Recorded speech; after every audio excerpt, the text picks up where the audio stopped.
Hello everyone, welcome back to our channel all about mathematics में CSIR NET and gate. तो आज हम शुरू करने वाले हैं अपना लेक्चर नंबर 5।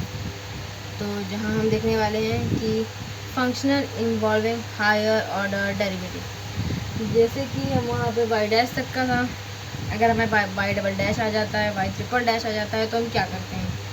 तो कुछ खास नहीं करते हैं, उसी में प्लस माइनस करके ऐड कर देते हैं। क्या अल्टरनेट साइन लेंगे यहाँ पर। हमें पहले क्या देखना है कि हमारा इंडिपेंडेंट वेरिएबल कितना है, एक्स है। डिपेंडेंट वेरिएबल कितना है, एक है। जब एक डिपेंडेंट वेरिएबल है और ये इंडिपेंडेंट वेरिएबल है, लेकिन वाई डबल डैश तक का जा रहा है हमारा, तो हमें क्या करना है, del f over del y, यहाँ तक कि बिल्कुल सेम है हमारा ऑयलर इक्वेशन।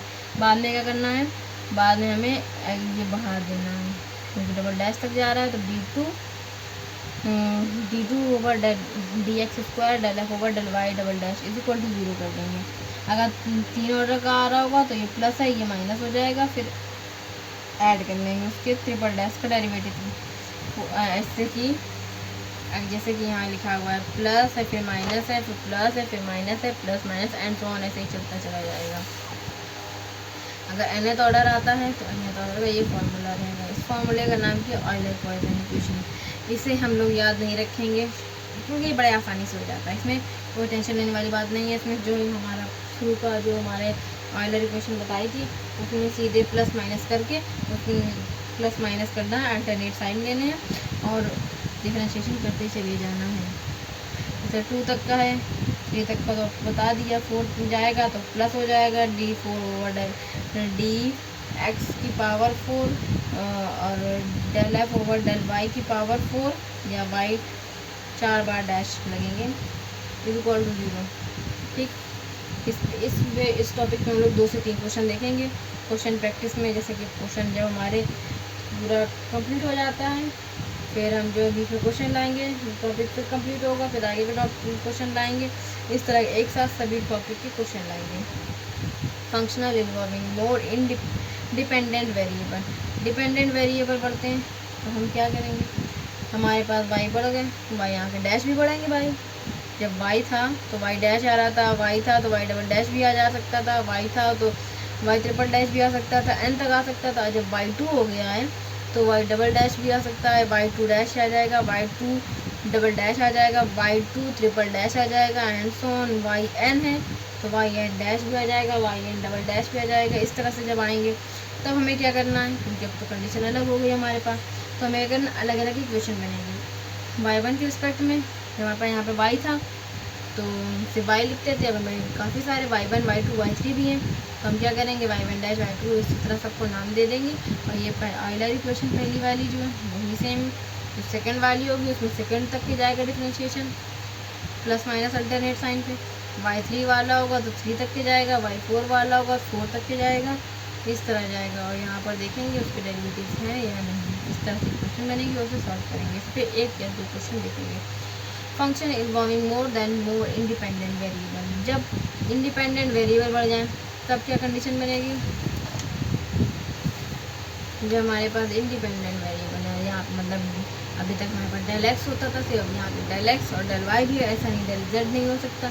जब ये होगा तो यहाँ पर क्या होगा, एक्स वाई का वाई भी फंक्शन हो सकता है जेड, तो यहाँ पे उसके डेरिवेटिव्स भी आएंगे। जब इसके डेरिवेटिव्स आएंगे तो हम क्या करेंगे, तब भी यहाँ पे हमें ऑयलर इक्वेशन लगानी है। यहाँ पे जैसे कि यहाँ पे एफ डैश लिखते थे, क्योंकि वहाँ पर सिर्फ एक ही था डिपेंडेंट हमारा एक्स के रिस्पेक्ट, मतलब सिर्फ एक ही बार कर सकते थे।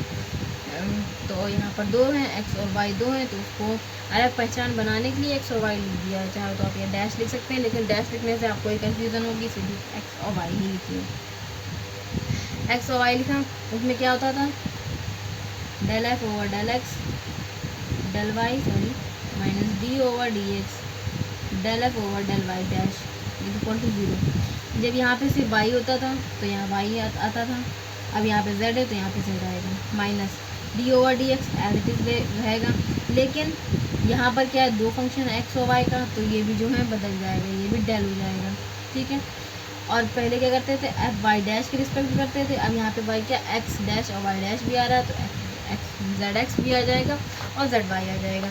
ये दोनों सेम तरीके के हैं, ये एक्स और वाई डेरिवेटिव हैं, इस वजह से इनको जो है माइनस माइनस ही रखा जाएगा। ऐसा नहीं कि इनमें अल्टरनेट साइन लगा देंगे, इसमें नहीं लगाएंगे। ये क्यों, ये दोनों एक ही थाली के बैगन हैं, इस तरह समझना है। वाइट एफ डैश आएगा, जेड एक्स लिखो, ये यू एक्स लिखो, यू वाई लिखो, ये जेड वाई लिखो, ये सब एक ही थाली के बैगन समझ के रखना है, तो याद रखने का तरीका एक ही थाली का बैगन। ठीक है, जब एक ही जैसे हैं तो साइन भी एक ही जैसे मिलेंगे भाई।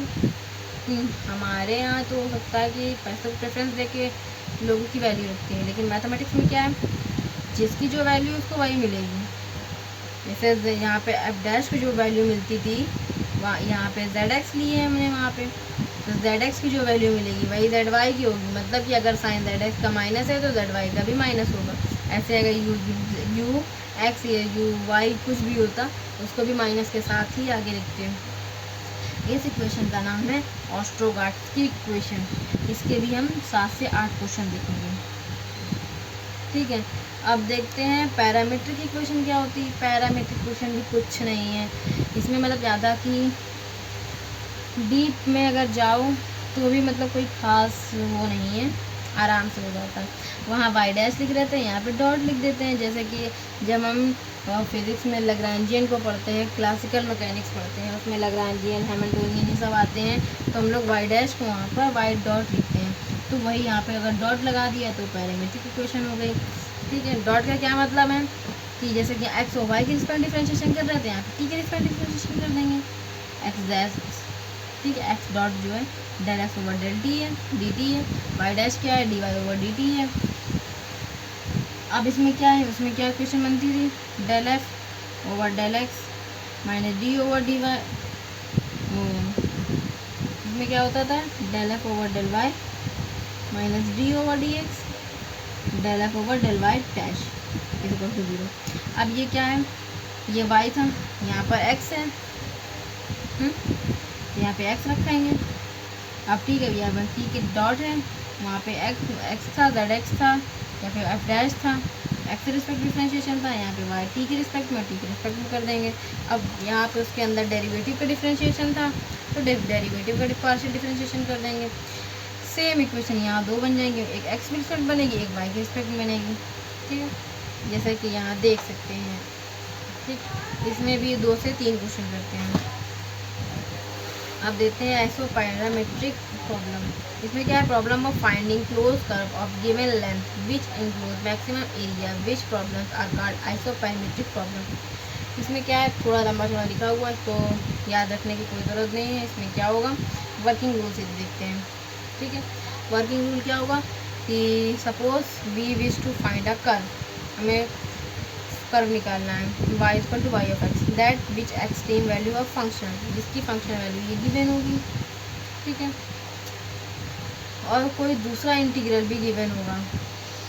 यहाँ फंक्शन दिया है, उसके बाद फिर दूसरा फंक्शन जी ऑफ एक्स दिया गया है, उसमें क्या करना है, तो हमें दूसरा बस ये दोनों देख के समझ जाना है कि आइसो पैरामीट्रिक फॉर्म लगानी है।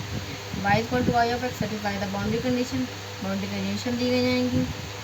अब हम क्या करना है, एक नया फंक्शनल बनाते हैं, नया बनाएंगे तो क्या बनाना है, एफ ये जो फंक्शन दिया गया है तो फंक्शन लिखेंगे प्लस लैम्डा जो हमें दूसरा फंक्शन दिया गया उसको लिख देंगे, f equal to lambda y या लैम्डा जी।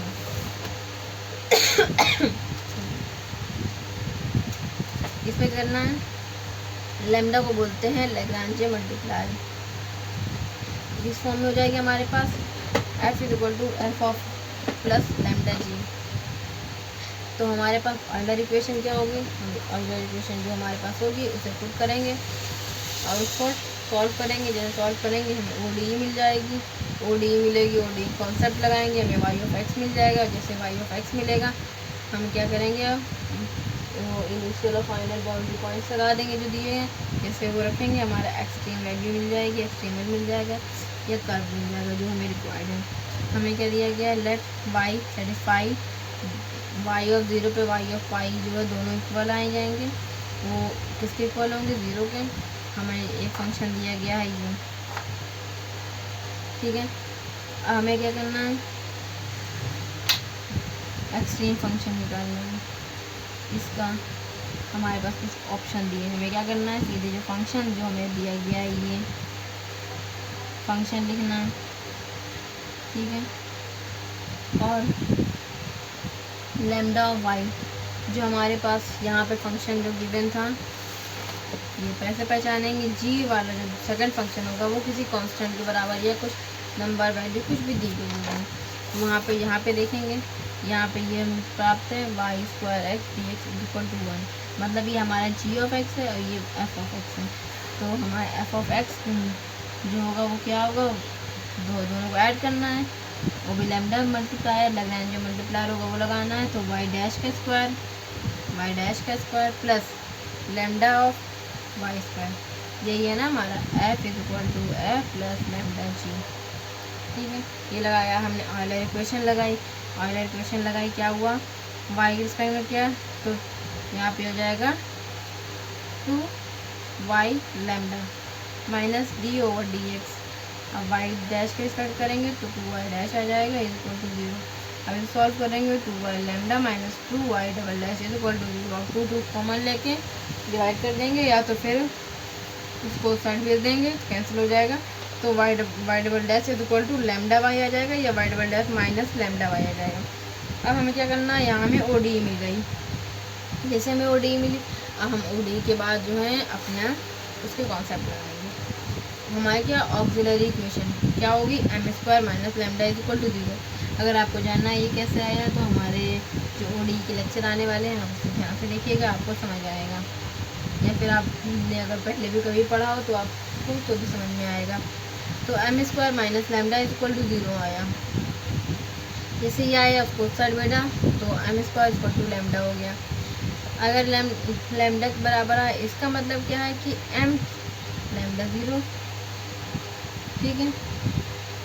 अगर केस 1 लेते हैं यहाँ पे लैम्डा 0 हो जाता है, या इसको इस तरह भी कर सकते हैं m is equal to plus minus lambda, है ना, अंडर रूट लैम्डा, लेकिन हम यहाँ पे लैम्डा को 0 ले करेंगे तो आसानी से हो जाएगा। अगर लैम्डा हमारा 0 है, क्योंकि हमें लैम्डा की वैल्यू गिवन नहीं है, तो हम क्या करेंगे, लैम्डा को एक बार 0 लेंगे, जब हम इसको 0 लिया तो हमें क्या मिलेगा, एम स्क्वायर इक्वल टू 0, इसका मतलब एम के जो रूट्स बनेंगे 0,0 बनेंगे, अगर ये 0,0 मतलब कि ये बने रियल रूट्स, अगर ये रियल रूट्स हैं तो हमारे पास क्या बनेगा, हमारे पास फंक्शन बनेगा c1 e to the power x होता है plus c2 e to the power minus of x, e to power x 0 क्या हो जाएगा, अगर सेम होते हैं तो x बाहर लग जाता है, c1 c2 हो जाते हैं, तो हमारे पास ये फंक्शन बन जाता है, ठीक है।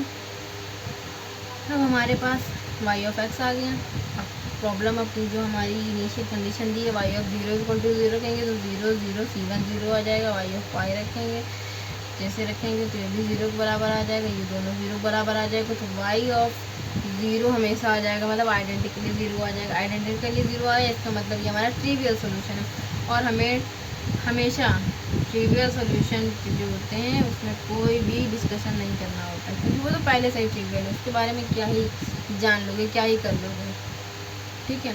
तो ट्रिवियल सोल्यूशन पर कोई बात ही नहीं करते हैं, क्योंकि ट्रिवियल सोल्यूशन में जानने में कोई इंटरेस्ट नहीं है, हमें जानना है जो सोल्यूशन आएगा, हमारा यूनिक सोल्यूशन आएगा, जो हर जगह ही सेम है उसके बारे में क्या ही पता करना, ठीक है।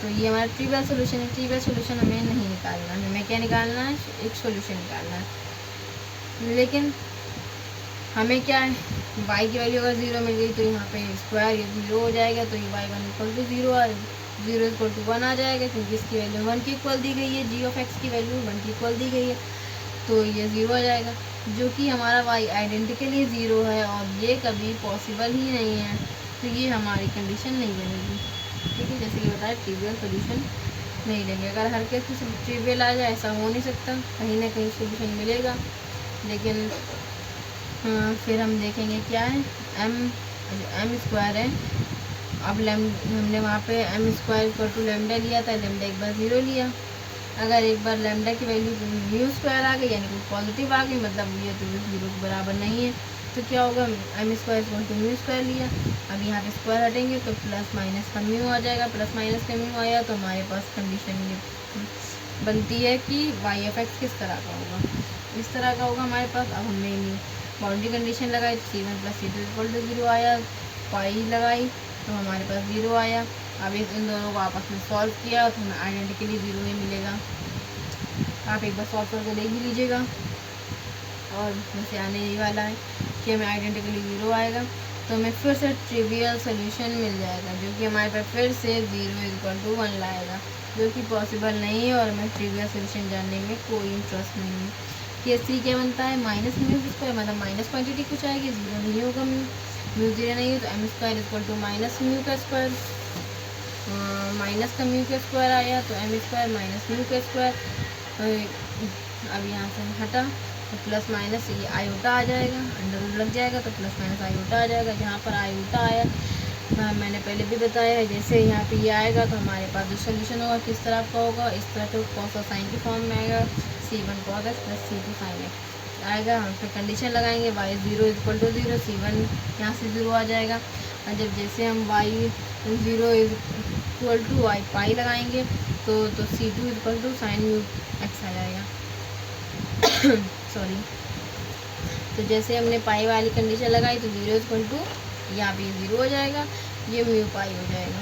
जैसे C2 = म्यू पाई हुआ, इसका मतलब क्या, अगर कोई भी क्वांटिटी a b बराबर 0 है, इसका मतलब क्या है, या तो a 0 बराबर है, या तो b 0 बराबर है, या तो a b दोनों 0 के बराबर है। ठीक है, अगर a और C2 और ये भी 0 के बराबर है तो फिर अगर इसका क्या मतलब बनता है, दो मतलब 3 तरह के केसेस बनते हैं, या तो a 0 बराबर, या तो b, या तो फिर दोनों ही 0 के बराबर। लेकिन अगर हम यहाँ बात करें तो या तो C2 0 बराबर है, या तो ये 0 बराबर है। लेकिन हम यहाँ देखते हैं हमें 2 केसेस में, एक तो प्लस माइनस केसेस में, एक माइनस वाले केस में और एक = 0। रियल नंबर पे सिर्फ 3 ही तरह केस बन सकते हैं, या तो वो 0 के बराबर हो, या तो माइनस साइन साथ हो, कोई भी नेचुरल नंबर हो, या कोई इंटीजर हो, या तो फिर प्लस साइन के साथ। हमने प्लस वाला साइन देख लिया, अब माइनस वाले साइन पे जो देख रहे हैं, और फिर 0 वाला देख लिया। वहाँ पे तो हमें 0 और प्लस वाले साइन पे जो है हमें आइडेंटिकली 0 यानी ट्रिवियल सोल्यूशन मिल रहा है, और माइनस वाले में हमें नॉन ट्रिवियल सोल्यूशन मिल सकता है। तो अगर C2 0 बराबर हो गया तो ये तो ऑलवेज इसको 0 कर देगा, तो C2 अगर हम लेंगे तो फिर से ट्रिवियल सोल्यूशन मिल जाएगा। तो हमें ट्रिवियल सोल्यूशन जानने में कोई इंटरेस्ट नहीं है, हमें क्या करना है, या तो ये 0 बराबर, या तो ये 0 बराबर। ये 0 बराबर हो नहीं सकता क्योंकि ट्रिवियल सोल्यूशन मिल जाएगा, तो इसका मतलब क्या, हमारे पास साइन म्यू पाई जो है 0 के बराबर है। तो हमने साइन म्यू पाई 0 बराबर लिया, साइन म्यू पाई 0 बराबर है, इसका मतलब क्या है, म्यू पाई जो है n पाई के बराबर है, क्योंकि साइन म्यू पाई = साइन n पाई। ठीक है, ट्रिग्नोमेट्री के जो प्रॉपर्टी है उसके हिसाब से हमारा म्यू पाई = n पाई हो जाएगा, तो पाई से पाई कैंसिल हो जाएगा, तो म्यू = n आ जाएगा। n क्या होता है, इंटीजर होता है। तो हमारे पास नॉन ट्रिवियल सोल्यूशन मिल गया, y = C2 sin of nx। ठीक है, म्यू पाई तो मेरे उसका सोल्यूशन हो गया था, तो nx मिलेगा हमें। अब y की वैल्यू मिल गई, अब हम g में रख देंगे। यहाँ पे y की वैल्यू क्या है, C2 स्क्वायर हो जाएगा, साइन स्क्वायर n पाई x आ जाएगा, = 1 आ जाएगा। जैसे हम ये रखेंगे फिर हम इसको इंटीग्रेशन को सॉल्व करेंगे, जैसे ही सॉल्व करेंगे देन हमको प्राप्त हो जाएगा C2 की वैल्यू ±√2/π आ जाएगी। ठीक है, जैसे हमें ये मिला तो हमें नॉन ट्रिवियल सोल्यूशन मिल गया, और हम जाएंगे अपने ऑप्शन की ओर। ऑप्शन क्या था हमारा, √2/π sin x, ये उसमें लिखा था √2/π sin x। ठीक है, तो अलग अलग लगा दिया। वहाँ क्या इंटीजर थी वैल्यू, तो प्लस भी मतलब नेचुरल नंबर थी, माइनस दोनों आएगा। ठीक है, देख लो प्लस माइनस। ठीक है, तो ये प्लस वाला भी और माइनस वाला भी। ठीक है, हमारा ये हो जाएगा, तो हमारे ये दोनों गलत हो जाएंगे, ये करेक्ट आंसर हो जाएगा। अब हम आगे देखेंगे रिलेटेड्स मेथड एंड एक्सेट्रा, आगे अब बात करेंगे। लेकिन उससे पहले हम कुछ जो क्वेश्चंस की सीरीज़ लाना चाहते हैं COB की, जिसमें आपको जहाँ तक के भी पढ़ाया गया है उसी के सभी क्वेश्चंस कराए जाएंगे। ठीक है, आपके यहाँ से लेके जो मैंने फर्स्ट लेक्चर से अभी तक का पढ़ाया उसमें आपका लगभग 80% सिलेबस जो है वो कवर हो गया है। अब हम जो है कुछ क्वेश्चंस करेंगे, फिर बाकी बचा हुआ 20% बाद में देखेंगे, और 80% क्वेश्चन करने के बाद 80% के सभी क्वेश्चन करने के बाद हम जो है फिर 20% कंप्लीट करेंगे, देन फिर उसके क्वेश्चन देखेंगे। ठीक है, तो फिर मिलते हैं अपनी नेक्स्ट वीडियो में, और हमारे साथ सब बने रहिए और वीडियो देखते रहिए, सपोर्ट करते रहिए। फिर मिलते हैं अपने इस प्यारे से चैनल ऑल अबाउट मैथमेटिक्स में, जिसका पूरा नाम all about mathematics CSIR NET and GATE है। Thank you everyone.